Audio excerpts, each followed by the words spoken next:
Hello food lovers, welcome to Sharma's magic meals. అందరూ ఎలా ఉన్నారు? బాగున్నారు కదా? ఈరోజు నేను పిల్లలు పెద్దలు అందరూ ఇష్టపడేలా ఒక మంచి స్నాక్ ఐటెం చేసి చూపించబోతున్నానండి.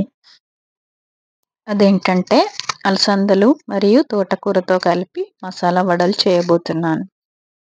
దీని టేస్ట్ మైల్డ్గా చాలా బాగా పిల్లలకి నచ్చుతుందండి. ఒకసారి తప్పకుండా ట్రై చేయండి. అయితే దీని తయారీ విధానం చూద్దాం. అలసందల్ని 5-6 గంటలు నానబెట్టుకొని వడగట్టుకొని పక్కన పెట్టుకోవాలి. ఉల్లిపాయలు, జీలకర్ర, పసుపు, ఉప్పు, వెల్లుల్లి, నూనె, తోటకూర సిద్ధంగా ఉంచుకోవాలి. మొదటగా పచ్చిమిర్చిని మిక్సీ జార్లో వేసుకొని 10-15 వెల్లుల్లిని కూడా వేసుకోవాలి. ఇందులోకి 1 టీ స్పూన్ జీలకర్రని వేసుకొని పసుపు 1/4 టీ స్పూన్ యాడ్ చేసుకొని మరియు ఉప్పుని కూడా 1 స్పూన్ వరకు యాడ్ చేసుకొని మిక్సీ చేసుకోవాలి.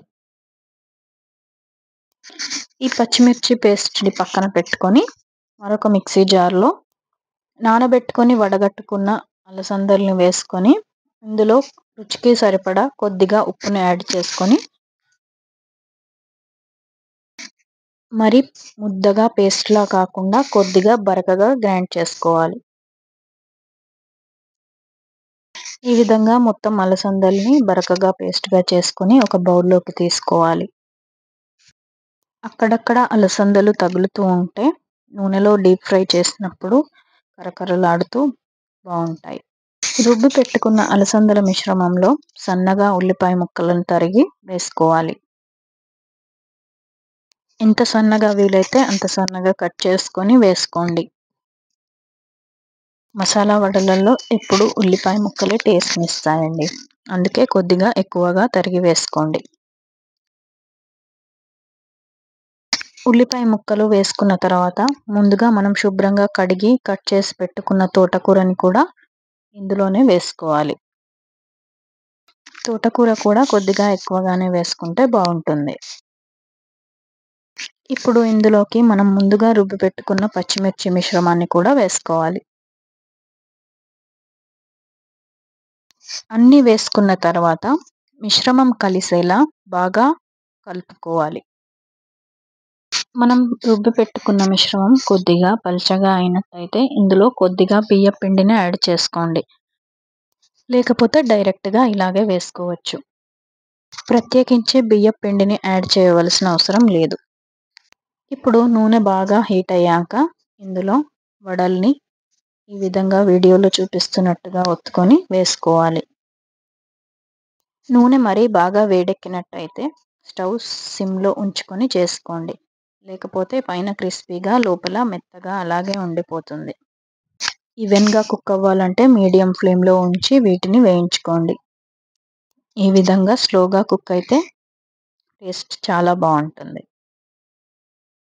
ఆకుకూరలు తినని పిల్లలు ఎవరైనా ఉంటే ఈ విధంగా వడల్లో కానీ గారెల్లో కానీ వేసుకొని ట్రై చేయండి.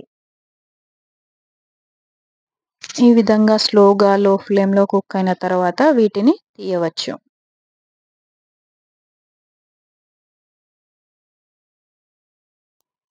ఇక్కడ నేను మరికొన్ని వడల్ని కూడా ఈ విధంగానే ఫ్రై చేసుకుంటున్నాను. చూసారా, గ్రీన్ అండ్ బ్రౌన్ కలర్లో ఎంత కలర్ఫుల్గా ఉన్నాయో. అన్నీ ఈ విధంగానే ఫ్రై చేసుకున్న తర్వాత వేడివేడిగా సర్వ్ చేయండి. అలసందల్లో ప్రోటీన్ అండ్ ఫైబర్ బాగా ఉంటుంది. ఇది హెల్త్కి కూడా చాలా మంచిది. ఇందులో ముఖ్యంగా ఆకుకూరను కూడా యాడ్ చేస్తున్నాం కదా, సో తప్పకుండా ట్రై చేయండి. ఇక్కడ చూడండి, మా బాబు టేస్ట్ చేస్తున్నాడు. మా పిల్లలకైతే చాలా బాగా నచ్చాయండి. మీరు ట్రై చేసి కామెంట్లో చెప్పండి టేస్ట్ ఎలా ఉందో. అండ్ ఈ వీడియో మీకు నచ్చినట్లయితే don't forget to hit the subscribe, tap the bell and join our food family. మీ సపోర్ట్తో మన ఛానల్ని ఇంకా టేస్టీగా చేద్దాం. సబ్స్క్రైబ్ చేయడం మాత్రం మర్చిపోకండి. Thank you.